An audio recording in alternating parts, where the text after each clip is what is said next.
episode 6 starts now. I'm your host, Brandon Davis, joined today by Jenna Anderson. Hey, everybody. Charlie Ridgely. What up? Aaron Perrine. What's going on? Oh, what's going on is we got a chonky boy today. We got a chonky episode. Happy Wednesday. Good luck getting through this one. It's a big one. We're going to talk about all those Super Bowl trailers, all 2 of them. Doctor Strange, Moon Knight. We got some other news to share. And then we have Uncharted director Ruben Fleischer, half hour with us, second half of the show. So sit through a commercial, help us pay the bills, and then get all the candid insights, what it's like to make Uncharted, what it's like to smell Tom Holland, what it's like to make Venom and read the reviews and have to react to them and digest them and be the person who made that movie. It's a very interesting interview. Ruben Fleischer is a hell of a guy. I am a fan of Ruben Fleischer and his movies. I quite enjoyed Uncharted. I think the Rotten Tomatoes reviews are in no way surprising because that was a movie I think people could be tough on and wanted to be tough on, and it's certainly not the video games. That said, I had fun watching it. I liked it quite a bit, and if I wrote a review, it would have been positive, but I didn't. Tanner Dedman did for Comicbook.com, and he was positive anyway. I liked Uncharted. Anyway, enough about Uncharted for now. We have a lot to discuss, and we're just going to jump right in. Doctor Strange, the Multiverse of Madness, dropped a trailer at the Super Bowl, and everybody was like, where's Phase Zero? Here we are. I know. We didn't go live Sunday. It was Sunday. We were drinking. We were watching the Super Bowl. Okay, listen. Well, here we are. The trailer dropped. I thought it was a brilliant trailer. We're going to go around the horn here. First, quick reactions. Everybody in the comment section, please do the same. Jenna, what did you think of the trailer? Oh my God, it exceeded my expectations. Like at this point, there were so many different ways they could have put the second trailer out in terms of just focusing on certain characters. Like I feel like general audiences still don't know who America Chavez is yet, but they are going to. But it's like between introducing the characters and dealing with the cameos and the multiverse of it all, they struck a really good balance in a way I wasn't prepared for. Also, just having the trailer come out like right before kickoff, I like disassociated for the first quarter of the game because I was just like, this trailer is already like my expectations are so high. I'm not even paying attention to the football game or to any of the other commercials anymore because there was so much in this trailer. Yep. Can I tell you, I was in Denver and I thought the game started at 5:30 Denver time. And Eleanor and I were in a Taco Bell drive-thru and I Google searched at 4:10 p.m. Denver time, what time is kickoff for the Super Bowl? And it said 4:30. And I was like, oh no, we're going to be late.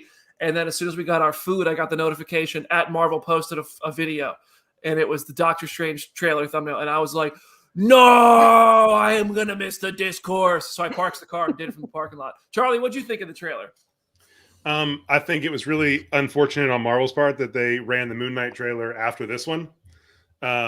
Because this was, I mean, no disrespect to the Moon Knight TV spot, but Doctor Strange had so much to unpack. It was kind of unfortunate that I work on Sunday, so I was working on, like Super Bowl commercials and all kinds of other stuff. And I didn't go till later that night and really dissect and really dig into it. But I watched it probably 3 or 4 times on repeat back to back once my shift was over, because it was one of the crazier trailers that I can remember from Marvel. I mean, there's, we kind of know the formula of a Marvel trailer, like what it can look like. There are always some surprises, but this was just chaos and insanity from start to finish.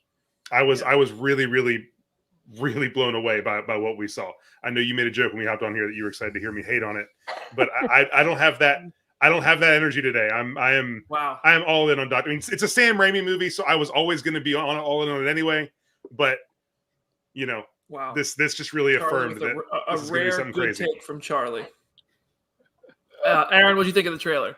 I really enjoyed it. I watched it so many times that I think I almost missed Odell Beckham Jr. score the first touchdown in the Super Bowl. Shocking. I did because I did because I had bets on who would score the first touchdown, and I didn't have OBJ, but I actually forgot that he even scored because I was watching the trailer. Yeah, Cooper Kupp, you let me down, buddy. He had all the other touchdowns. Yeah, except the first one, which would have won me like $100, but instead I lost my money. But whatever. But I'm sorry, Aaron. I'm excited today. I'm just loud today. I'm so sorry. I cut you off. We're making up for lost time because there were people in your mentions. I'm sure everybody else had people like, "Where are you guys? And it's like we will get to it on Wednesday. We need to watch it 96 more times and zoom in on all things. I think that's the weirdest part about this is that much in the vein of some of the other trailers, like trying to figure out what's going to be in this movie and what's there as a misdirect is a fool's errand. I do not know I'm just gonna try and accept all of it on its face value because there's so much stuff going on that I'm like, if this is the stuff that they're letting go, what else is hiding in this movie? Like that you just see in the fin of the shark right now. Like what's in that water? Is it even a shark? Is it even a shark? Jenna, I need you to get up on a buoy and figure it out for us, okay? I like how it's like my I wouldn't be surprised. There's always those shots that are like not in the movies, like the Iron Man and Spider-Man. Like, I wouldn't be surprised if half this trailer just doesn't appear in the movie like it appears in the trailer. Like it's all alternate takes from stuff that's actually in the movie. I know. Adam Barnhart wrote a piece for us last night where he was like, what if the entire trailer is just a misdirect? Like, what if nothing in this trailer is actually in the movie? Which I would hate that. I feel like that's next to impossible, especially with something as big as this. But like, stranger things have happened. I will never forget watching the Endgame trailer, being extremely excited, and then getting in the movie and being like, holy crap, the trailer was the first 15 minutes. There's still 3 hours of this movie. What the heck is about to happen? Because it was like, oh man, all this stuff's gonna go down. It's gonna be so exciting. And it's literally just like, here's 15 minutes. Now go ahead with the rest of it. So I think that could be a realistic possibility. Yeah. For this, Aaron. Internet would freak out. Everyone would lose their minds. Like all of us would lose our minds if it was the like first he goes to see minutes. the Illuminati 10 minutes into the movie. First 15 minutes, it's literally just Loki again. It's Doctor Strange goes into the sanctum. He's like, oh, it's gotten out of hand. Then he gets thrown in jail and boom. And then smash cut. Doctor Strange and Multiverse at this big old Sam Raimi. A Sam Raimi joint. Full screen. 15 minutes in. Yeah. Oh man. Eight like 70 something more days until Doctor Strange: The Multiverse of Madness. I thought the trailer was brilliant. I think what Charlie said encapsulated what I think. It was just action-packed and chaotic from start to finish. It was emotional in that Wanda on Wanda crime moment. Like I'm not ready to see Wanda meet herself and have a self-reflection like that from characters who have been through similar but probably different tragedies because they are variants. It's gonna be something. And Wanda, as Julia Delbell said in the comment section just now, Wanda made points. Yes, she did. The cast looks great. It looks like this is like Doctor Strange's Civil War. Like, yes, it's his movie, but this is packed with arcs for other characters, and that's gonna really.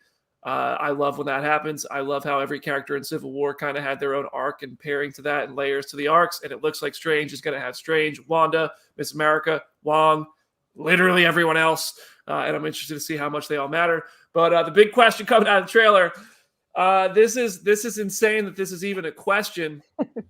But was it Tom Cruise? After the trailer dropped, a couple images went by where there's an obvious shot where there is a Captain Marvel fighting Wanda.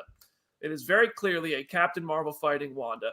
And I believe it is Maria Rambeau, Lashana Lynch, back as Maria Rambeau. Probably a variant. I think that Maria is really dead in the main MCU, whatever their 616 number is. I think that she died during the blip. As Monica learned. But I think that in another universe, Maria might have been the one to become Captain Marvel, and that's what we're going to see. So there's a similar shot where people are zooming in and saying they see a goatee, they see the silver suit. They're saying it's Tom Cruise's superior Iron Man because some rumors started going online that Tom Cruise was playing Iron Man as a Tony Stark variant because they're playing with almost castings in this movie, and that was one of them. I'm going to say, listen, I see it. But I see where it's coming from. I see how you could zoom in on that and you can like get the outline of a goatee as much as you can get the Deadpool outline on the poster, which is not very much, but if you want to see it, you can see what you want to see.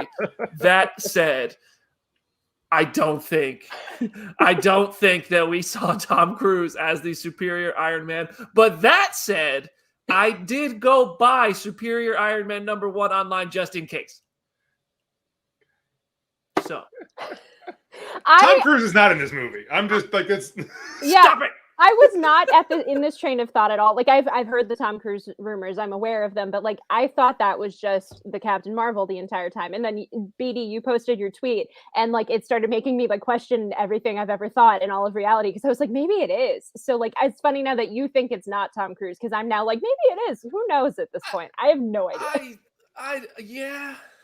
Like the Ultron bots are back. Like if you read he could, like, it would make sense for a superior Iron Man to be in the movie. I don't think that we saw Tom Cruise in this trailer, though. I'll be honest with you. And if he was never even cast, like that was their leading choice. It wasn't even like Tobey Maguire coming back. He could be in the movie. He could be in the movie, but I don't think. I mean, look, this is one of those where you watch this trailer and the theories get difficult when you really think like truly anything could happen in this specific movie. Like this is the one where we could literally see anything, so you can't rule it out. It just seems like a thing that wouldn't happen. Aaron has some thoughts. I want everybody to be happy. So I want Tom Cruise to be in the movie, but I also do not like how they did Maria at all. I did not enjoy that. I would like to see it. Lashana Lynch is awesome. Like, they gave her a goatee. It sucks. She's one of the best characters in the dang movie. Like her and Etta Darvas like steal the show in that movie. I want her to have some sort of resolution, and her being Photon would be dope. But that being said, I would also like to see Superior Iron Man because that's one of the nuttier things that happened. Like it's a win-win. Then it's a win-win. Just completely leashing Tom Cruise to be like as arch as possible as a Tony Stark that never learned any of the lessons that ours did sounds hysterical. But also, you can't have that much Tony Stark running around in the MCU, and then he probably wouldn't survive the movie. But yeah, I want both of them. I want both of it to happen. Why not? Why do we have to stop with one or the other? It looks like we're getting all sorts of crazy stuff in this movie. Like we just spent 3 minutes on it was literally 6 seconds. Shout out to I think whoever said like Tom Cruise at 226. Lizard 226. This whole trailer is everything at 226 because this is the image in question. You have this as one shot, and then in the same trailer you have this shot, and that is Maria Rambeau, unquestionably. I feel like. And then I don't know if this is literally the same shot. I haven't studied the trailer that much, but I do think this is still Maria Rambeau, and if it's not, then they're just misleading us by putting the exact same kind of a visual effect of the powers onto it. Yeah, but. I could see how people think they look different for sure, but I do think it's just a trick on the eyes. Is the dress blue? Is the dress white? Whatever. What if she has a mohawk just like Carol? Yeah. And it just what if Maria and Mark back? But sure, but then it doesn't. I hear you on that, but in this photo, there's no mohawk. You know what I mean? And then in this one, there seems to be some hair. They engineered this. This is Feige and them being genius. No, look at us. You know that Feige we're going through Zapruder film right now. This is dumb. Feige is sitting there saying, "I gave you Patrick Stewart, and you're asking me for Tom Cruise." Yep. That's what Feige is saying. Yep. Is it never enough? Is it not enough, Brandon? You know it's never. You know the answer to that question. Enough. It's always. It's never enough. If it was enough, Marvel would stop making money. All right. So, that's a great transition. Let's talk about Patrick Stewart. I want the comment section to weigh in. Do you think that's just Maria Rambeau? Is everybody who is hopping on this superior Iron Man train crazy? Or do they have something to stand on? Do you think it's like a maybe? Are you? It can also be superior Iron Man that's not Tom Cruise. Let's just make sure that's. I don't want it any other way. I'm just. Tom Cruise is Mephisto confirmed. Well, that kind of. Patrick Stewart is back, seemingly, but yes, he said, "Should we tell him the truth?" Yes, you should tell us the truth. You're in the movie, and then we saw his little ear. That's definitely Professor X, seemingly like a key player in the Illuminati. I don't think if this 99.9% sure. If I bet on this, I will win. Unlike the Super Bowl, that is Patrick Stewart as Professor X. I don't think that's going to be the same Professor X. I think that's going to be another variant that's just nothing more than a nod. I hope it's not. I think it's going to be an inevitably much better payoff than Evan Peters as Ralph Boner, one of the worst things I've ever seen. But I Team Ralph. No. Charlie, no. Charlie. No. Do you like the Ralph Boner bit? I like that it was that it played with expectations. I like the idea of taking expectations and messing with them. I do appreciate Nick, can you go ahead and turn off Charlie's camera just for 1 minute? Give him 1 minute in timeout. We'll bring him back. Just let him think about what he's done. Thank you, Nick. Charlie. What? I like the concept. I like not just giving people what they want and trying to subvert expectations. That doesn't always go well, but I like the concept behind trying to flip things on their head. No. Nick. Charlie's in jail again. All right, we're back to Patrick Stewart. I mean, it's clearly Patrick Stewart and the Illuminati, which I guess the real conversation to have here is that this seems to be a secret, like a story that starts the secret wars of it all, because like the Illuminati in this movie could lose and universes could start to collide on themselves, leading to secret wars. Any thoughts? Anybody? Jenna, what do you think? No, I completely agree. I think whatever this incarnation of the Illuminati is not long for this world in one way or another. I think like this might eventually lead to us getting an Illuminati in like the main universe, but this for now just seems to be kind of playing with people's expectations. I'm excited just to see them in the comics in general, and it seems like they're having a lot of fun with who could even be in this roster. I know people are like, is Dr. Doom, Mr. Fantastic? Like anything feels possible in terms of the other people who are vaguely outlined in those chairs in the one shot of the trailer. So I like that we're getting them, but I would be surprised if any of them survive this movie, honestly. Who do we think are the Illuminati in this movie? Anybody got a lineup that they want to share? Namor 1,000% is in this movie. Wow. Namor. I'd be shocked. I'd be shocked if Namor wasn't in this movie, and I would assume there's some kind of Black Panther in the movie too. But that's. I refuse. I genuinely think that the original plan was to have Chadwick play Star-Lord T'Challa as one of the Illuminati, and I'll forever be sad that that's not something we can get. But that's just and also, by the way, speaking of Chadwick, today is the fourth birthday of Black Panther. The movie came out today 4 years ago already. Unbelievable that is 4 years old already. But Chadwick, what a legend, forever missed. Do you put any stock in the stuff that we're getting in the chat right now about like one of the variants, instead of getting Superior Iron Man, getting Iron Lad? Oh. And then when Wanda comes through and ransacks the place, he flees to try and stop that from happening by assembling the kids like he did in the comics. He's just a lone survivor. He's a lone survivor. I think that would be a story for the next movie. Yeah. Yeah, I mean, it makes sense, and it is funny to imagine like Jonathan Majors running away from the hospital with the detonator like in Dark Knight and being like, ha ha ha, I got rid of them too. Like, I did it. Another piece falls into place. It is sort of interesting. I hadn't even thought about that. You guys are crazy. Freaking comment section coming through, making me question everything. Ugh. And the comment section is a co-host. Basically, at this point.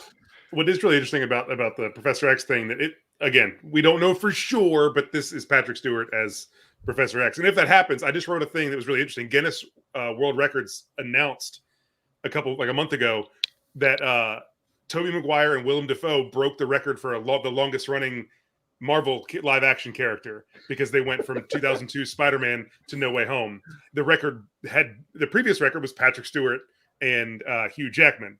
So they just got it, and now Patrick Stewart's going to immediately take it right back. Like, I will happily watch that go back and forth. It's like the Endgame Avatar thing of like, these are going to keep trading who is the most successful movie of all time. Like, we're just going to have that with like Toby and Patrick Stewart until the end of time. Quiz right now at this moment in time, before anything else has come out, who is the longest tenured strictly MCU actor? Samuel L. Jackson. Nope.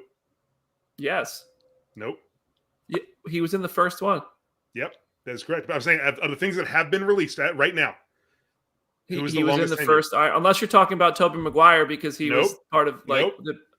I'm talking about my man Happy Hogan. Oh. John Favreau. They're all in the same movie.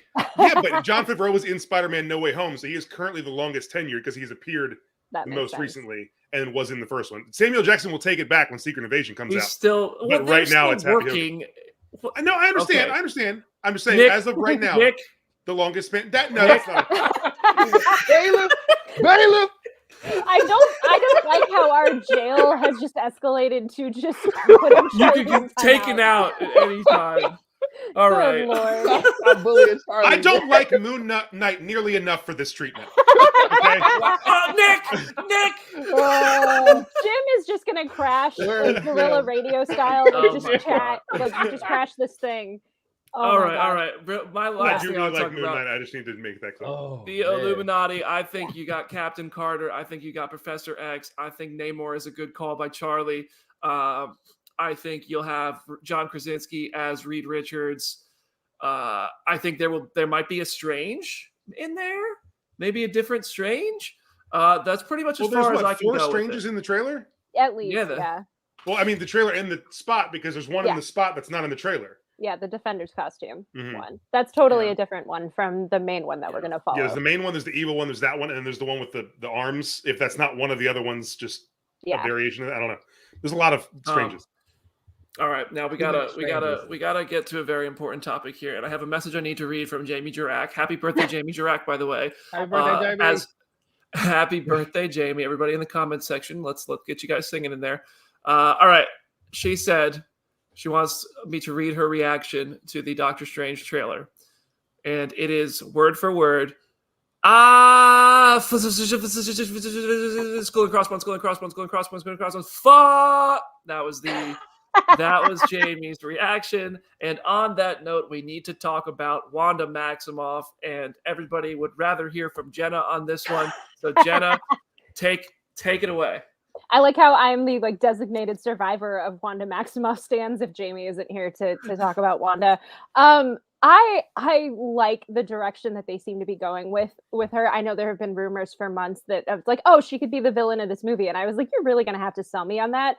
After this trailer, I'm honestly sold. I think that the way, like you mentioned it earlier, the scene of the 2 Wandas in the Westview house, I know that is going to just be a gut punch. Like that is going to hurt in the best possible way to watch. I'm so excited to see it, and I think it is this thing of you can have problems with the Westview of it all and what she did in Westview. I'm not completely excusing that by any stretch of the imagination, but I am very curious to see how this further evolves for her. And I love the line of her being like, you changed everything and you are the hero. I changed it and I'm the villain. Like, I like that she is kind of reclaiming this and kind of saying the quiet parts out loud. So I'm very curious to see, as people have said, Wanda's in her Reputation era. Like she's just coming to take names, and I'm very excited for it.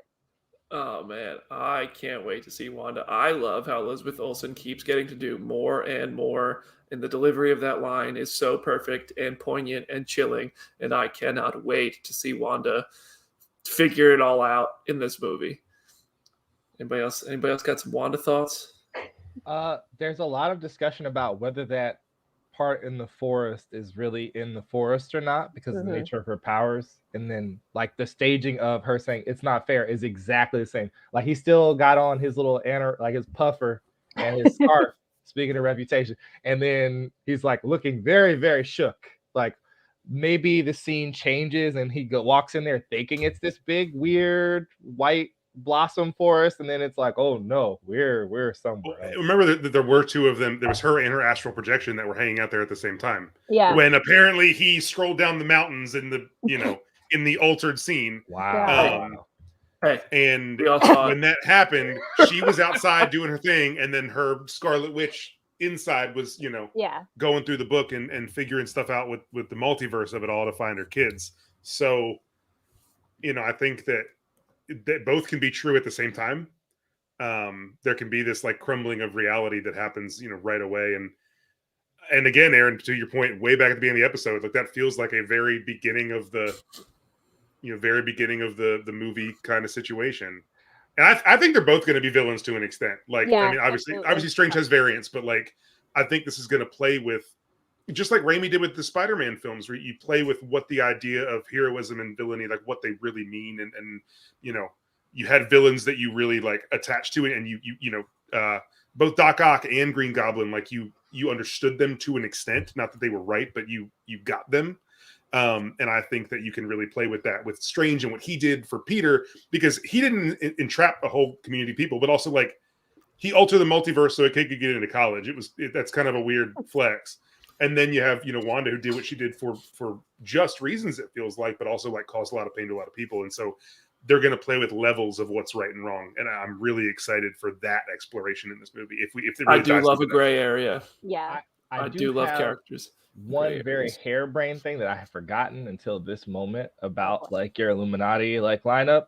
What are the chances White Vision's up there? Oh. What are the chances White Vision's up there?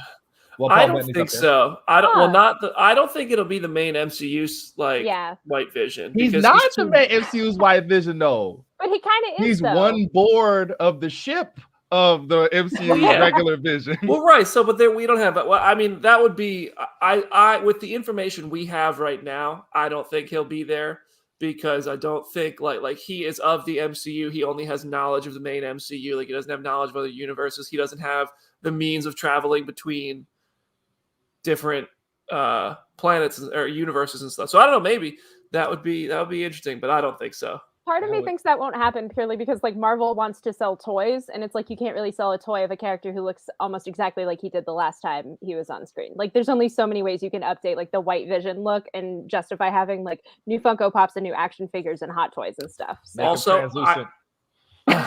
Make it translucent. Good point.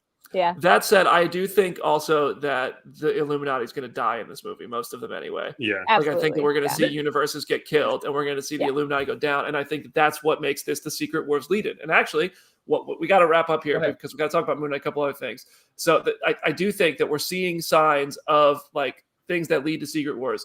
Jenna has noted that we might be seeing Savage Land. Like there's dinosaurs in this trailer. Let's go. Jurassic World could never. Actually, I'm very excited for Jurassic World. Zombies are in here. We have the Ultron bots. Like there's different universes that are set up in What If. There are different universes that we know from comics that are going to be brought to live action. There is an animated Captain universe. Carter shield.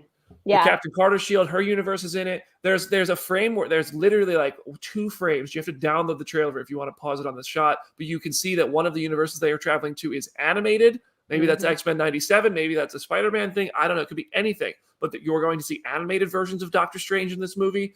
There's so much here that shows that this very obviously is setting the stage for Secret Wars. I don't know if this is as much of like a Civil War setup as Age of Ultron seemed to be, because it felt like a stepping stone. I don't think this movie is going to feel like a stepping stone. I really hope this movie is its own complete thing that, like all Marvel movies, has fallout afterwards, but we're getting all the pieces for everybody to lose. And except for maybe Strange and Wanda, they kind of figure out, they get their arc completed, but then like the Illuminati goes down. All the people who try to stop these universes from colliding fail. And later we're going to see them start to fall. Like it's here. It's all here. Maybe, hopefully, unless the trailer was lying, which is also possible. Also possible. The last thing I want to talk about on this front, on the Doc Strange front, is that I saw on Twitter several people talking about this could be like post House of M already, or there could be a universe that's post House of M, and that we meet a Scarlet Witch who kind of explains that to Wanda or something. I like that theory. I don't know. I think it'd be cool to incorporate it. Elizabeth Olsen has said she wants to do it, and I support Elizabeth Olsen in anything she wants to do. So I don't know. But we'll see. All right, Moon Knight. Anything we want to talk about on Moon Knight? Trailer was really good, 30-second spot, and it's going to get about 30 seconds on the show today. This was a good trailer. We're giving it the same treatment as the Super Bowl. This was a good thing for like if you are watching the Super Bowl and you've never heard of Moon Knight, this was a good introduction. But for those of us obviously who are obnoxiously online and are aware of everything with Moon Knight, it's like this is a lot of what we've seen before. It still was a very good trailer though. Very good trailer. It's going to be very interesting to see how Moon Knight runs into Doctor Strange, because the finale for Moon Knight is on the day that on the week that Doctor Strange hits theaters, right? I think it's the week before. Yeah, it's close to the same time. Well, yeah, because May the 4th was when we all thought Obi-Wan was going to come out, and then we were like, oh, Moon Knight must have a double episode premiere because Obi-Wan's going to come out on the 4th. Obi-Wan's coming out on May 25th, which would mean May the 4th is going to be Moon Knight's finale, unless they still do a double episode premiere. Yeah. And then Strange opens on May 6th. Yeah. I wonder if they'll have any connection. I hope so. I love connections. I was so sad not to see Spider-Man in Hawkeye. Jenna, you added news here from the casting. The Anubis of it all, or the Khonshu of it all. Yeah. So yesterday, it was confirmed that F. Murray Abraham is playing the voice of Khonshu. Like that was a thing on the Disney Press site. So that's kind of cool. Like now we know who's voicing Khonshu. And then people have been speculating about Ethan Hawke, like who he could be playing, who he could not be playing, because it seems like the tattoo of the scale on his arm could hint that he's playing Anubis, because his whole thing is judgment and all of that. So yeah, Aaron, what do you think? You're over here doing. It's like the crocodile design of it is like a real, like I imagine tell, but we don't know for sure. Like they really found some way to kind of like deny at all costs until the absolute last second because they named him after this really early villain that only has a little bit of history. And if you ask any Oscar Isaac or talk about it, it's like pulling teeth. They're just not going to tell you. So we'll all be waiting in suspense. Also, I think, and this is like a really wild leap to make, that if you're going to have a connection after Moon Knight, it's probably going to be with Thor: Love and Thunder and not Multiverse of Madness. Because there's so many gods running around. God Butcher. Yeah. Yeah. That seems like a easy like layup thing for me. like Just that. because there's so many different weird gods running around in it, like the Egyptian pantheon running through this show, that Gord and his big pokey stick, they're gonna wander down. I feel like Adam has mentioned to me like at least 17 times how much he wants Gore to show up at the end of Moon Knight. Oh, That's his big MCU checklist. You're gonna get Christian Bale to do a Disney Plus show. Adam wants Mahershala to like slide in on a skateboard and start dealing with people at the end of it too, and I don't know if that's gonna happen. I respect people who know what they want from the MCU. Yep, absolutely. And obviously there was purple magic coming from the pyramid. It was Agatha all along. Oh boy, we didn't even talk about Agatha. I don't need to. I just want so much Agatha. I want all the Agatha. Is she in Doctor Strange? I mean, she's in Westview, so. Oh, she's got to be. House of Harkness coming at some point. Who else is still in Westview? Who? Oh, Ralph. That was perfect. Brandon, just disappointed. That's excellent. This is. I feel Charlie bad for always anyone asks me. I gave Nick such a setup. I made sure he had time to get rid of me. Nick is the best Phase Zero officer. He is ready. Anyway. Also, happy birthday, Richard, who has the week off for his birthday. But woo, we don't compliment Ralph Boner on this show. That wasn't even a compliment. That was just he is in Westview. You knew what you were doing. Yeah. I'm stating a fact. Today is February 16th. Trash collection in Nashville was yesterday. Stop dumping it out today. All right, Monday. It was you whatever. We live in different parts of Nashville. All right, a couple other things. I put my trash out. Did you put your trash out on Monday? Couple other things. A couple other things real quick. There will be an interview with Danny Ramirez that I conducted yesterday for this movie called No Exit that hits Hulu. Can't say anything about the movie yet, but I can say when I interviewed Danny Ramirez, he was an absolute blast to talk to. And I asked him, have you been fitted for any wings lately? And if you don't remember Danny Ramirez, he played Torres in The Falcon and the Winter Soldier. I'm going to save his answer for that clip. Ooh. And we have one other piece of news that Jenna added to the rundown here, so I'll let her take it. Yeah, so this was our post-credit scene of last week's episode. This was probably like an hour or so after we were done recording. Anthony Ramos from Hamilton and In the Heights and the upcoming Transformers reboot has been cast in Ironheart. He's in a mystery role. The reporting kind of said that he's going to be in multiple projects, and they kind of compared it to how Kang was introduced in Loki and then could kind of spin out from there. I am convinced that he is playing the Hood because it would just be... That is such a weird and specific corner for Riri to have to fight. And then I could see him just kind of spinning off and dealing with like the kingpin of it all and all of the organized crime sort of stuff. But what do y'all think? Like, what do y'all think now that he's in this show? I honestly had no guesses. So yours is far better than mine. And I'm looking into it right now. And I think that could be a good fit. Ooh, yeah. I don't have much to say because I genuinely sat here and stared at that news and tried to think about who he could play, and literally nothing came to my mind. And now, like, I support it. I got to educate myself on the Hood further. Yeah, I'm with Brandon. I don't know a lot about the Hood, and I'm sad to say that because the Hood sounds like a character that I would be very into. Maybe I'm just associating him with Red Hood. He seems like I don't a character know, but... who like went bad for right reasons. Yeah, that is kind of his vibe. Yeah. I don't think it matches up with the Jeff Bridges of it all, but I kind of earmarked Obadiah Stane's son to be a big part of Ironheart, and so I love Danny Ramirez for that role. I just don't know if he fits based on Anthony Jeff Bridges, Ramos. but Anthony you know, Ramos. Anthony. Yeah. I am confusing all my characters right now. Either way, we're winning. I would love anything from Yeah. from the Out young here in the state. No, I multiverse. know. Like, oh no, the characters, oh god. Either way, Anthony is a great actor, so I am like excited to see him in this universe to begin with. It's just my new pet theory. If anyone in the is chat has Ironheart. not watched In the Heights, it's streaming Exactly. on HBO Max, Yeah. and it is one of the best movies of last year. Yep. So go check out In the Heights if you haven't. Also, he was in A Star Is Born, right? Yes. And he's in the new Transformers movie that's coming out, Which is a trilogy hmm on Paramount. which is a trilogy. Aaron, what We do you love think? Paramount You didn't here. weigh in. We do. That's where we work now. Coming to you live from the mountaintop. Perfect. Nick, let him stay. I just was wondering, like, there's so many different characters swirling around. I'm kind of with Charlie, like I'm freaking floating through the multiverse. I have no idea because I saw your thing about the hood, and I'm like, that does like make a ton of sense, but it does not make me feel any better because we keep adding people to the wheel of evil, and there are a lot of slices. The wheel of evil is looking real Price is Right-ish. Synergy.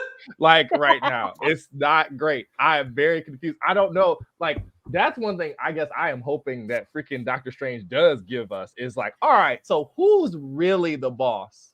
Who we really dealing with here? Because there's been like now, how many projects have we had since Spider-Man Far From Home? Like at least 6 or 7, right? We had 3 movies last year, 4 shows. Four movies last year. 4 movies last year, 5 shows, and Jesus. not Charlie already one forgot of them. about Eternals. No, Eternals is not the one I forgot about. Yeah, I can promise you that. Ooh. I forgot about What If though. I will say that, even though we just talked about it 2 minutes ago. It's so What important if? now, though. It's so important. Yeah, it's very now. important. Yeah, It's very Like, important. it's so important now. It's It's not. hilarious. It's Especially the excellent Doctor Strange episode. There are zombies in Multiverse of Madness. I could not have guessed. But none of us could guess what the actual big bad of whatever's coming next is. There's no way. We could ask all 4 of us like right now. We all have a different answer because I'm sure if you went to Barhart, he'd be like, "It's Kingpin. What are you talking about?" Kofi's over here like me and thinks it's Kang. Like I say Kang. Friggin' Xialing is still just assembling her army, just off in the cut. That would somewhere. be wild. Yeah, Sharon's like sabotaging the government from inside of everything. That's true. It's just going to be a big battle royal. That is the thing. Like, you know, you talk We're all about that, playing. and Brandon talks about Secret Wars. Like, I do think sometime in 2022, we need some kind of like pointed direct, like at some time you have to say something about where this is all going, because it all seems so like there's connections, but it's just so all over the place. Whereas, you know, phase 1, when you're building to, you know, the infinity of it all, everything had its own story, but it all kind of was working towards the Avengers and working towards this one thing and building towards Thanos and the Infinity Stones. And at some point, they have to like put this in a direction. I'll say this though. mention where I'll we're say going. this. Phase 1 of the MCU did not give you that at all until the post-credit scene of the Avengers. You really had no kind of vision of the big picture. And typically, in the past, I would have agreed with you, Charlie. But then I watched The Mandalorian, and I watched those week-by-week episodes that were singular stories, single missions each week, slowly feeding the overarching story. And in season 1, I said, man, I really wish this would kind of tell me where we're going, tell me what the point is. And then it didn't. Like, it just kind of got there with really entertaining episodes along the way. And it is my favorite. It is so good. Well, yeah. And in this, I guess what I'm saying is, phase 1, even if you didn't know Thanos, you were building towards the Avengers, and you had the hints in each thing about the Avengers. No. I mean, you had hints in each thing. You had Samuel Jackson showing up. You had Coulson showing up. You yeah, had Hawkeye. I mean, you have that here too. You had building Long towards Meat, something. You and had also, Long Meat, it was Shang-Chi, grounded enough that you could separate these stories, and they could be their own thing. And if nothing else happened from them, they could be their own thing. But now you're throwing a whole multiverse out of sync, and then you're going to try to tell a grounded Ironheart story. See, like, you've got to find some way to make it all make sense and at least work towards something to make them cohesive. See, the argument that I would make is that, like, the writing is on the wall. We are eventually getting to Secret Wars. I think, like, every piece of the puzzle that is being presented to us is going to somehow feed into Secret Wars, even if it isn't, like, the smallest possible way. But at the same time, we are also getting, like, here is Kingpin and the kind of street level big bad of all of these various shows. Here is all of the, like, government shady technology stuff with, like, Armor Wars and Ironheart and all of that. Here is, like, the cosmic stuff. Here is the supernatural stuff. Like, Like we are getting, it feels more reflective of the comics where you can have these kind of mini bosses and then you can have like the larger arc of Secret Wars. And I like that better. I like not having it be a thing where every single installment of the MCU has to feed into Secret Wars and has to be a piece of a puzzle. It can just thrive on its own and then funnel into the big thing once we get there. Yeah, and I think both of you have good points here because I do want to see it all come together and all of it mean something, but I think along the way we are going to see threads that are unrelated to each other. Yeah. I think you're going to see Daredevil in New York with Kingpin and maybe Kate Bishop if she stays there and doesn't go live at her aunt's West Coast apartment or estate. And I think you'll have ground level heroes. And then you'll have Sam Wilson, who kind of can transcend because he's Captain America. He can help the ground level heroes. He can also go up and be a big time Avenger. You'll have, your Black Panther and stories in Wakanda. And Doctor Strange, stories in the multiverse, Thor and the Guardian, stories in the cosmos. And I think there will be a lot of different kind of roads that a lot of times they will kind of lead to each other and go over each other and things like that. But I think along the way you are going to have different paths. Aaron's been had thoughts on Aaron's face. This is what I wanted. I wanted this to happen, and I was like, yes, we're doing it. We're just having it out right now. I think that a lot of my anxiety might be born out of like my ADHD or whatever. Like I just want one thing to focus on, and I know that that's not something everybody has. But for me, I'm like, whoo, I don't understand. Like it's hard for me to see how. Because you're right, Brent. I think that is what's going to happen is that it's all parallel streams and then they're going to hit each other for one project and then diverge again. And then at the big event, whatever freaking Avengers 5, whatever it is, if it's Secret Wars, if it's something else, it's all going to converge there and then immediately splinter off again until we get to the eventual Secret Wars where it's really going to hit the fan. And everybody from street level on up to cosmic is going to have their role to play in whatever is the big bad of it. I don't know if it's going to be Doctor Doom or if it's going to be Null or whatever. If it's evil time traveling Mark Ruffalo. Huh? Going on, and Null is the villain. Bam! There's so much black goop in the last 2 years. I stand by it. There's so much black goop in the MCU. There's so much. So happy, but if freaking, there's just weird black goop running around. What the heck was that weird black goop that Jonathan Majors was using in Loki? Why are you using the same design language for these disparate things? We know from the Eternals that there was a world before the Celestials created this universe. Why? Why leave these breadcrumbs from me? This is what I'm talking about with my OCD. I'm like, that's not on accident. Me and Adam Ironheart have the freaking the crazy serial killer map in the other room where we're like, we need to get that motherboard. Yeah, we need to get. There is so much black goop in the MCU. So much. Aaron's the Wheel of Evil moment. The Wheel of Evil. I'm about to build the Wheel of Evil before this year's over. We're gonna go to Home Depot. I love it. The MCU is playing the Game of Thrones. Also, can we forgot to include it on the notes, but the Marvel Netflix shows leaving Netflix. I feel like we should touch on that because that is kind of crazy. Yeah. Speaking of Adam, are they going to Disney Plus? They haven't said yet. They've said that they'll let us know soon, but I think we're at the middle of the month, so the Disney Plus March list should be out within the next few days, and that's the same day as the Hulu list, so that could be an incredibly telling news drop when it arrives. We also, because Agents of S.H.I.E.L.D. is leaving Netflix too. That seems like a prime Disney Plus thing. Agents of S.H.I.E.L.D. Disney Plus makes all the sense. Yeah, but I Daredevil. They have to tone it back. And I don't see that happening. I hope that genuinely would be shocked if they put those movies on Disney or those shows on Disney Plus anytime soon until there is an adult section. I will say though, my one thing that will be weird if they do end up on Hulu, I've talked about this with my family of I don't envy the person who is going to have to figure out where to put in ad breaks in these shows that were originally designed to be streamed in a single sitting.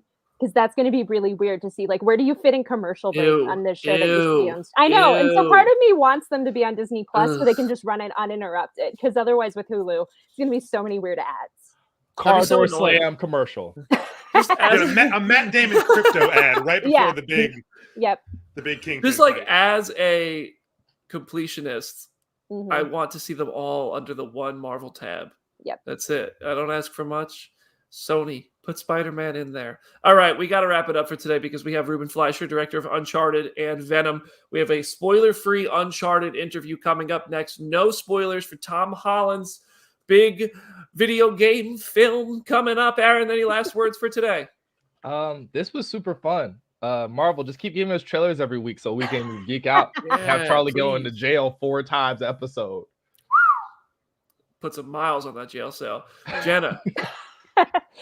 Go read some comics. Go read some George Perez comics. I know it was announced right before we started recording that the Hero Initiative is reprinting JLA Avengers, which is one of the best comic runs ever. That is the pinnacle of a comic crossover. It is so good. So check that out. Go read some stuff from him because he is just incredible. Charlie? Yeah, I mean, I'm gonna keep it easy and what they said. More trailers. Read all the comics. Go. I wish there's so much cool Doctor Strange to read that if you're a casual there's so much I haven't read that the more I dive into Doctor Strange that it gets so much nuttier than you think. There's a whole arc where Loki becomes the Sorcerer Supreme, and that happened recently. They create hell in Las Vegas. Like there's really cool stuff in Doctor Strange, even the recent things that are really, really fun to read. So go give comics some money because without comics, none of this happens. Absolutely. So subscribe to a Substack, buy a comic, do something cool like that. Go get some comics, listen to Comic Book Nation. Janelle's a huge Doctor Strange fan, and they do talk comics there quite often. How was Uncharted? I don't know if I want to put a number on it, but I did like it. I was quite surprised by Uncharted. I had a lot of fun watching it. Is it like an amazing movie? No, but it's kind of like Indiana Jones meets Pirates of the Caribbean and Toad, and I really just had fun watching it. That said, not a huge Uncharted game. Like whatever. I think they're probably great. I've never played through all of them, so I don't have that kind of preconceived version of what I want Nathan Drake to be. So I was able to just go in and enjoy it with the knowledge I have of those games, which is much more limited than people who have played through all 4. So that said, I enjoyed Uncharted. Really grateful that Ruben Fleischer came on Phase Zero and had a really cool, honest conversation with us about making that movie, about looking back at Venom, about the plans he may or may not have had. I'm going to stop rambling. That's enough of a preview because it's coming up right now after this break. So see you next Wednesday. Enjoy this interview. Looking forward to hearing from all of you. If you have questions, hit us with your tweets directly. We don't really check the notifications on Phase Zero, but we appreciate when you like and retweet that stuff. We don't respond from that. We respond as ourselves. So tweet us or respond to Phase Zero. I don't know. Have a good week. Enjoy Ruben Fleischer.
Phase Zero, everybody. Joining us right now. This is going to be a fun interview on the show. He's previously helmed a Marvel film in the form of Venom. Was the qualifier to get on Phase Zero. Of course, got to be part of the Marvel family. But also has headed up titles such as Gangster Squad, Zombieland, Double Taps, a lot of movies that I've really enjoyed. And if you're anything like me or my age, you've probably spent a lot of time watching TV shows he's been involved with, like Rob and Big, Rob Dyrdek's Fantasy Factory. Maybe you checked out his comic book TV series, Stumptown. But he's at the helm of the upcoming Uncharted movie. It's hitting theaters this weekend. I really, really enjoyed this movie a lot. He's joining us now on Phase Zero, Mr. Ruben Fleischer. Ruben, how you doing, man? Awesome, Brandon. Thank you so much for having me. Of course, dude. Thank you for joining. I just want to tell you, I really enjoyed the film. And I'm going to be honest with you. When you go into a video game movie, it's easy to be a little nervous because video game movies sometimes come out okay. This one definitely raises the bar, and I want to thank you for that, because not only did you honor the game, you've got Tom Holland in it, you've got a great Naughty Dog story you're adapting, but you also put your own stamp on it, and it worked. So thank you for making a really good video game movie. Well, thank you for telling me that. It's always nerve-wracking when you take on something that's beloved by fans, and all you can do is hope they don't screw it up. So the fact that you appreciate it makes me really proud and happy. Yeah, dude, you've earned it on this one. And you guys shot this. I want to start at the beginning, because you guys kind of shot this through the pandemic, right? You were the first production back to work back in 2020. Yeah, it was a crazy experience. We shot the movie in Berlin, Germany, and we were prepping it all the way through the spring of 2020. And our first day of shooting was intended to be March 16th, 2020. And I think on the COVID timeline, Tom Hanks caught COVID on the 12th of March. And that was kind of, to me, the touchstone for when like the world kind of came to an end. And so we were in the midst of it out there in Germany. And at that time, it was way worse in Europe than it was in America. So all of our friends and family back home were like, be careful, like, this shit's real, like, watch out. And crew members were starting to get a little nervous, and we just didn't know what was going to happen. And then, March 16th was our first day of shooting. We were lit. Our set was built. We'd rehearsed. The actors were there. Everything was ready to go. And the studio said, you know what, take that day. Don't shoot anything. But let's just see how this plays out. And then by that evening, they were like, okay, you guys got to get on a plane and come home. So I left Berlin. We locked the stages. I was like, really sad, because this was such a dream movie. And I had no confidence that we'd be returning. So it's to Sony's credit that by July, they felt like it was safe enough for us to return. You got to give Germany credit too, just because at that time they were so ahead of the curve in terms of like just reducing the spread. We unlocked the doors of the stages. Our sets were still there, maybe a little dusty, but in the world of Uncharted, that didn't hurt anything. And we got back to work, and we picked up where we left off and started shooting the film. We shot from July 2020 till the very end of October. And it was completely unprecedented. Without being too corny, it was an uncharted path making a movie in a pandemic. And we all had to wear masks, obviously, and get tested every day. It really was challenging in terms of Berlin was really strict in terms of its restrictions as to like how many people can be in a room, things like that. For example, the auction scene, we were originally supposed to have twice as many extras, but we're unable to. That club scene where we had hundreds of kids jammed in a pretty much ventless basement was stressful. And then we went to Spain to shoot all the exteriors, and that sequence where Nate and Chloe they meet in the fountains and the run on the rooftops. That day we tested 700 people between the cast, crew, and extras. It was a lot of people in a pandemic environment to have all together. Luckily, it was outside, so we had a little bit more freedom, but it was a real challenge. And I got to give a lot of credit to the crew and the cast for just sticking with it. We didn't shut down a single day. I think we shot 77 days or something like that total in 2 different countries. And it was just an incredible experience, but not without challenges, that's for sure. And you guys did a great job adapting, because when you watch the film, that doesn't come through that you guys had any like limitations or anything like that. You guys made it all work really well. In the beginning of the film, you start with the cargo chase, and this has been one of the scenes that has been one of the most heavily marketed sequences you guys did too. And it's obviously very iconic from the Uncharted games. You open the film with it and you come back to it full circle. I want to hear about that. Like, how long was that shoot? Like, because this probably had to be one of your biggest set pieces. And I imagine it took up a pretty good chunk of those 77 days, because there's a lot of moving parts there, and homaging the game with that. It was so cool. Yeah, I mean, that sequence was always one of my favorites from the video game franchise. And when I read the script and saw that it opened with that, I was just so stoked. And Yeah, the way that was shot was actually pretty cool. I'd never done anything quite like it. But there's these things called KUKA arms, which are robotic arms that you would see like on the floor of a car factory. And we were using them to suspend the boxes, and there was 5 of them, and they're all programmed by a computer so that they have like synchronized movement, and they were able to do like that fishtail thing. And we could stack them vertically so they had a bit of a descent, which allowed gravity to help us out. And then our second unit director, Scott Rogers, who is also our stunt coordinator, just is like a master with rigging. And so putting the cast and the stunt guys on wires to traverse those boxes. It was shot in the parking lot outside of the stages in Babelsberg. And then we composited in the background. So it was really the robotic arms and boxes was provided by the special effects department, who also had giant fans blowing in Tom's face. The stunt team was responsible for conceiving of and shooting a bunch of that action. Scott, Tom shot with Scott, and he'd shoot with me, and we kind of traded the set back and forth.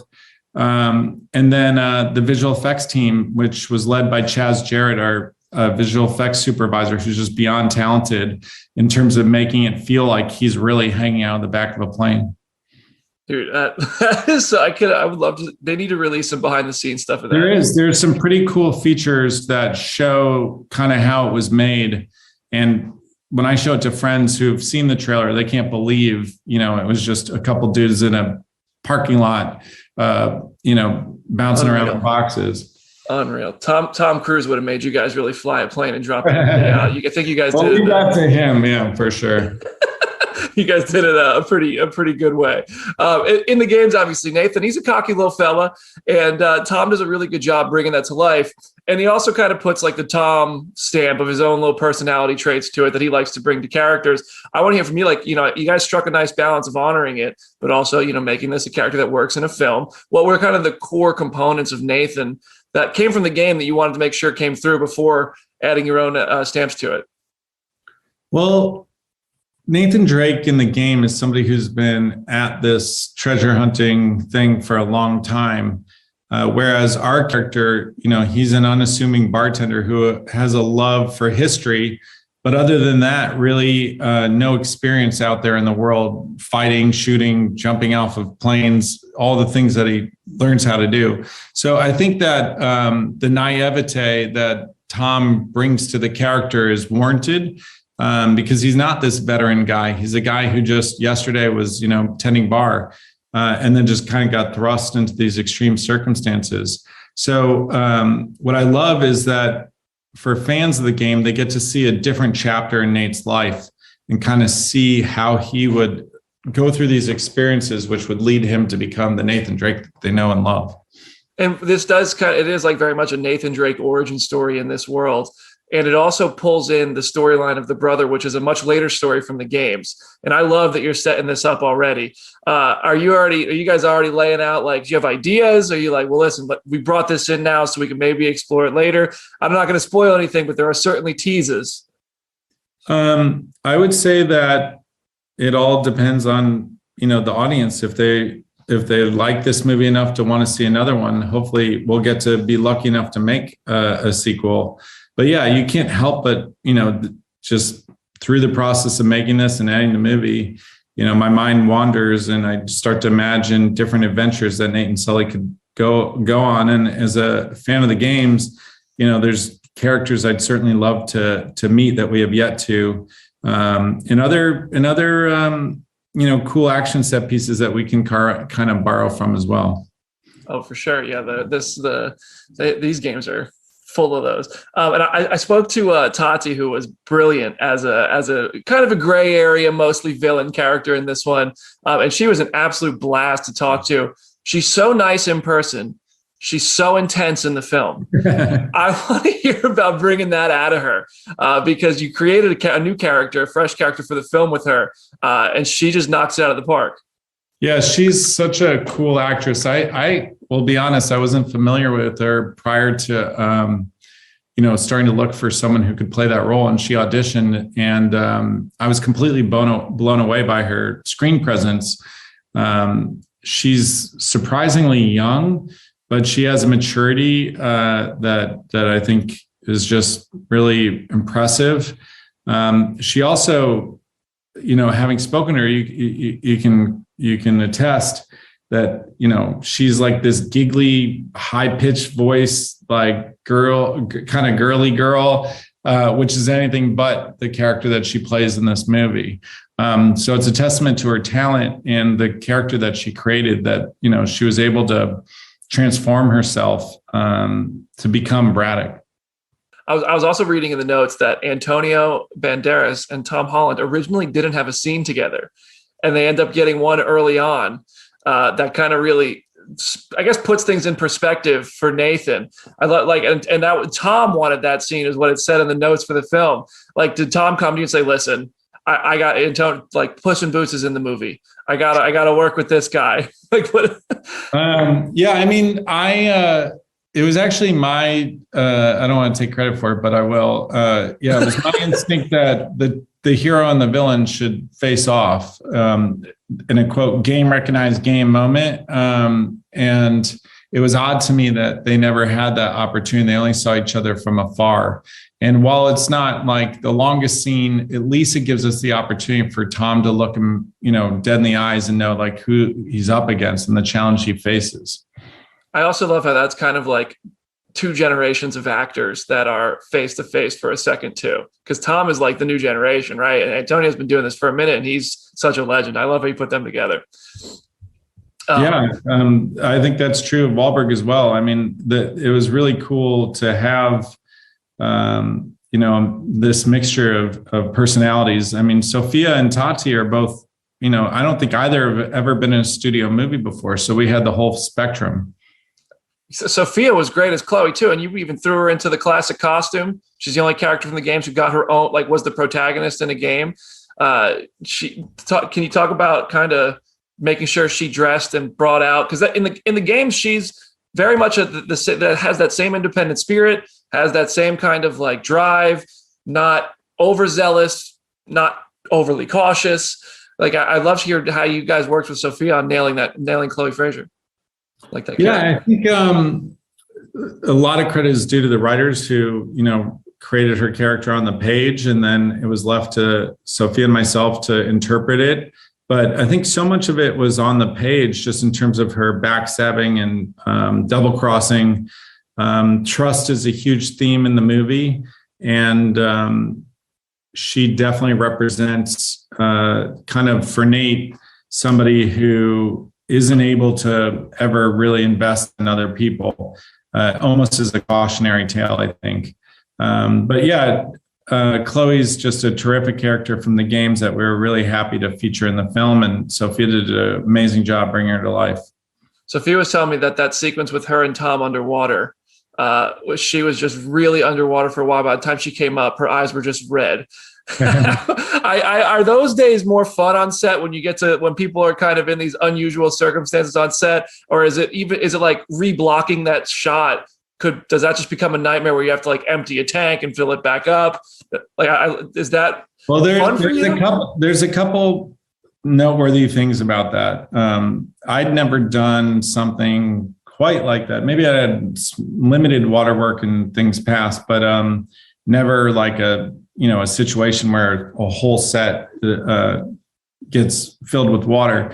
The interesting thing that I never would have guessed is the way that you actually accomplish that from a safety perspective, as much as a practical perspective, is that instead of having a set that the water goes into, what we did was we built a set that they would lower into the water. So there was a giant tank, and the cameras are fixed to the set. And so we all would descend together. And so it appears as if the room's filling with water, but in fact, what's happening, because it's coming up from below, is that the set is actually being lowered into the water. And then when the take's done, then we go back up, and all the water drains out, and we do it again, which was super creative, but certainly time consuming. And then it's fun doing sequences like that, but at the same time, it's always a little nerve wracking when you have actors in real jeopardy. I mean, they literally were underwater and holding their breath for extended time. So there's safety divers surrounding them with extra tanks. luckily, both Tom and Sophia are really physically capable. And Sophia actually, her lung capacity is insane. Like I think she could actually stay underwater longer than Tom. And so that made it easier. She, I don't know if she has a swimming background or what, but she was really capable underwater. But yeah, it's always a little nerve-wracking when you're putting actors and not stunt people in extreme circumstances. And now I need to hear how you did the flying pirate ships. You'll be sad to learn that those were not actually flying pirate ships, but they were in fact sets that were on the ground in a parking lot. Again, wow, that's cool. That's parking cool. lots were a big part of the making of this movie. That's funny. I know that the PG-13 R conversation was a conversation you had a lot during Venom. And I don't think Uncharted was ever a movie people were like, this needs to be rated R. But there is like one specific moment of I wouldn't say it's like explicit violence. It's more of like intimate violence. There is, and I'm not going to spoil it here, but like I think you'll know what I'm talking about, where it doesn't get too bloody, but it is very clear what happens. When you have to walk the line, this is a game that's rated T for teen. It's not M for mature. It's a movie that's always going to be PG-13 at most. How do you guys figure out like how much can we show? How far can we take this? How many cooks are in that kitchen to make sure that no lines are crossed? And it also conveys like the intensity and realism of the scene. So there's a lot of variables that factor into that equation. One, needless to say, is the MPAA ratings board, who has strong opinions about how much, how graphic the nature of the violence can be, how much blood, how much whatever else. And they literally watch it and give you feedback. And sometimes it's, too much, and then you make adjustments and resubmit it in order to make sure that you don't cross past that PG-13 rating.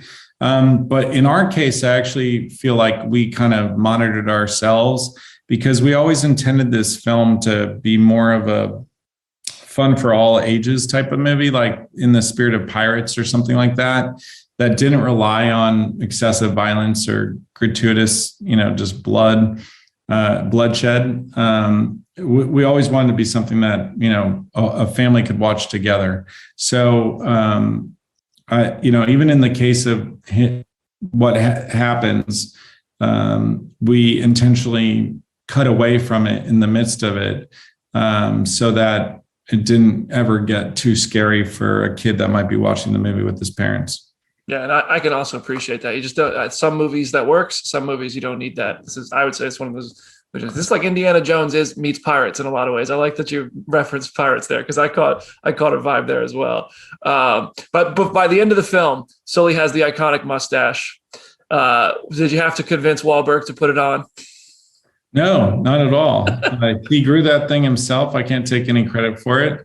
That was all Mark. And I think he was excited to kind of have the character come full circle. And, his wardrobe is also directly taken from the game. So I think he was stoked to, have Victor Sullivan kind of resemble the one that fans know and love from the games. So if Sony were to say, all right, we want Uncharted 2 right now, and if you were on board, if you were interested in doing it, how long do you think it would take if it was start tomorrow to get another movie done? If the writers put the pen down to shooting to editing, how long does that usually take on a movie like this? Oh, that's a really good question. In the case of this one, I think it was over 12 years of development prior to shooting. So it can take a really long time, but yeah, it really is coming up with that story that's worth, telling, which is the hardest part. Once the script exists, between prep, shooting, and post, that's all pretty conventional. But the hardest thing is just coming up with a really fresh story that, audiences will want to go watch. Yeah. And before I let you go, I'm going to have to talk a little bit of Marvel and your other projects with you. And I want to transition that by asking, in adapting a video game versus adapting a character like Venom, who has so many different comic stories, like how does the prep differ? Is there because obviously there's things you want to probably say, like, this is, something fans love, but also we got to do this our way. What is the difference in like getting ready for I these actually don't think it's so different based on the source material. I think you want to create something that's unique and original for the big screen, and at the center of it, it has to be a character or characters and a story worth telling. That's the most essential thing, because it doesn't matter how great the IP is if the story is not worth watching, then you're not going to do very well. But at the same time, you have to really respect the audience that loves that thing of origin, whether it's a video game or a comic book or anything else. There's a reason fans are so protective of these things they love. They don't want to see it kind of misinterpreted or bastardized or anything else. And so I feel that pressure of wanting to deliver for the fans something that they feel like is complements the thing they love, or hopefully even enhances the things that they love. And I thought Tom Hardy's performance in Venom was a really cool version of that character. And I think Mark and Tom nailed it with their versions of Nate and Sully as well. Yeah. I remember when Venom released, like, critics were tough on it, but fans loved it. It was hugely successful at the box office. Like when you get like kind of conflicting feedback from those two very different, clearly apparently different audiences, like how much time do you spend thinking about that? And does it influence your choice about going on for Venom 2 at all? The critical reaction, I'm not going to lie, is a bummer, just because you work so hard on something, and I know, having watched it with audiences, how much they enjoyed it. So it was a little surprising to me how negative they were. And I do think it's unwarranted, because, the audiences, as you said, really love the film. Otherwise, I don't think it would have been quite the success it was. So it was disheartening for sure that it has this kind of association. But hopefully over time, people will, there's plenty of movies that are beloved that when they came out were panned by critics. It's just unfortunate that Rotten Tomatoes exists as this aggregate that then forever will have a assigned rating to a thing. That being said, it is what it is. And if people like the movie, that's all I care about. And hopefully the same will be true of Uncharted, that I made it for the audience. I made it to be a really fun, escapist, just action-packed adventure. And at the end of the day, that's who I made the movie for. And I'll be proud and excited if fans and audiences love the film.